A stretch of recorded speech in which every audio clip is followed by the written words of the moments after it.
ہے زکریا، ہے یعقوب، ہے یوسف، ہے ابراہیم، ہے موسیٰ، ہے عیسیٰ، اگر تمہاری زندگی میں ہمارے آخری نبی آ جائے تو تمہاری ذمہ داری یہ بنتی ہے، تمہاری ڈیوٹی یہ بنتی ہے کہ تم اپنے دھرم کو چھوڑ دینا، اپنی رسالت ترک کر دینا، اپنی دعوت چھوڑ دینا۔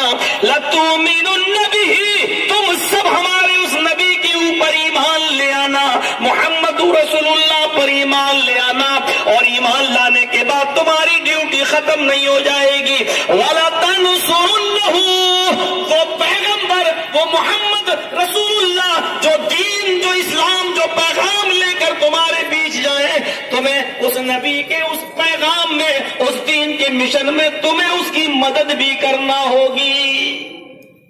تمہاری رسالت ختم، اب تمہاری ذمہ داری یہ ہوگی کہ تمہیں محمد رسول اللہ پر ایمان لانا ہوگا، اور ایمان ہی نہیں، نبی کے کام میں تمہیں ان کی مدد بھی کرنا ہوگی۔ یہ سارے نبیوں سے عہد، اقرار، وعدہ لے لیا اللہ تبارک و تعالیٰ نے، اور اس کے بعد میں فرمایا اقررتم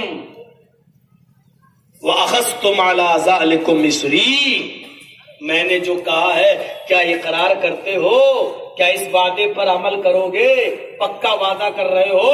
اقرار کر رہے ہو کہ نہیں؟ سارے نبیوں نے کہا قالوا اقررنا، ہاں اے اللہ ہم اقرار کر رہے ہیں، ہم ایسا ہی کریں گے۔ اگر ہماری زندگی میں محمد رسول اللہ آ جائیں، آخری نبی آ جائیں، تو ہم اقرار کر رہے ہیں کہ ہم اس پر ایمان لائیں گے اور ان کی مدد کریں گے۔ پھر اللہ نے کیا کہا؟ فَاشْهَدُوا وَأَنَا مَعَكُمْ مِنَ الشَّاهِدِينَ، اے نبیو گواہ بن جاؤ، گواہ رہو، اور میں خود گواہ ہوں۔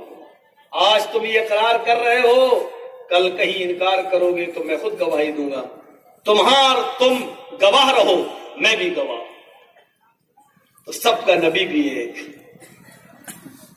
سب کا پیغمبر بھی ایک، الگ الگ نبی، ہم ان کو نبی مانتے ہیں۔ موسیٰ نبی تھے، عیسیٰ رسول تھے، ابراہیم، یعقوب، یوسف، زکریا، یحییٰ ہم مانتے ہیں، ان کی دعوت و تبلیغ کو ہم مانتے ہیں، لیکن آخری نبی کے آ جانے کے بعد